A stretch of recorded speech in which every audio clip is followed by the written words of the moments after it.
Well, one of the debates I want to start, and I think I've already started it successfully in certain circles in India, but I want to tell you about it, is I want to challenge the notion of minority. Right? Because right now, minority is defined incorrectly according to me. The criteria for minority is incorrect. I ask the following question.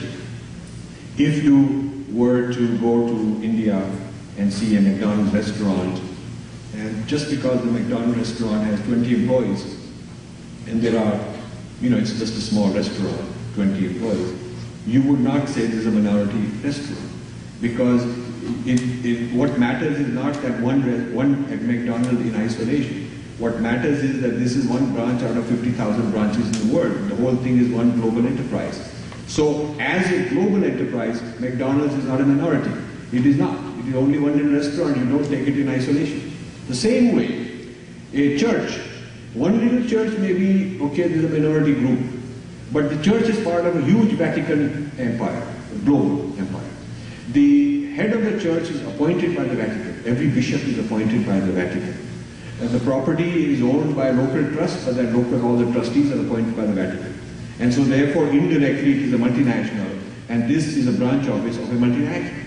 Similarly, if you go to Nagaland, the Baptist Church owns a lot of the US Baptist Church owns a lot of the churches there. So they are part of a global multinational called the Baptist Church. Similarly, the Mormons, they are part of the global Mormon Church. So the Lutherans in India are part of the global Lutheran Church. So these are multinationals. And just like you don't consider an individual restaurant or McDonald's in India to be a minority restaurant and give them minority privileges, in the same way, if you have a church which is part of, it's a branch office of a global multinational, it cannot be considered a minority. So therefore, any church, same would be applying to mosque in my challenge as a discussion topic.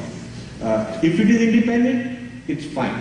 If it's truly independent, in other words, some group of Indians organize themselves, created a church, and they worship Jesus, that is okay. It is a minority religion because there's only a few of them.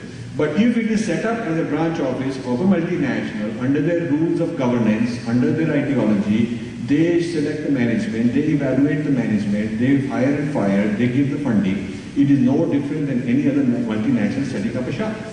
So I am challenging, I would like people to debate this. I am not wanting any radical position up front, any extreme position. I just want this to become a topic of conversation. So at least people can open the question, who is a minority?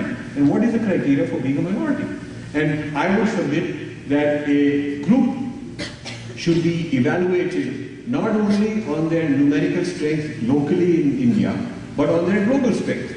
If their global strength is they're part of a billion people all over the world, they're just one group, one little branch office of a group, then you have to evaluate their power as the global enterprise, their global power, their global legal power, their global advertising power, political lobbying power, funding power. You have to look at that to decide whether they are really a handicapped minority group or whether they are really very powerful.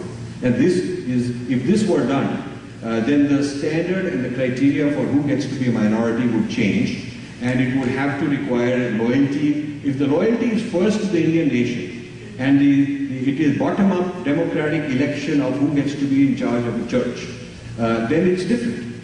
But if it is top-down appointment, and top-down from the headquarters, which is a foreign country, then I do not believe that such people should be called minorities.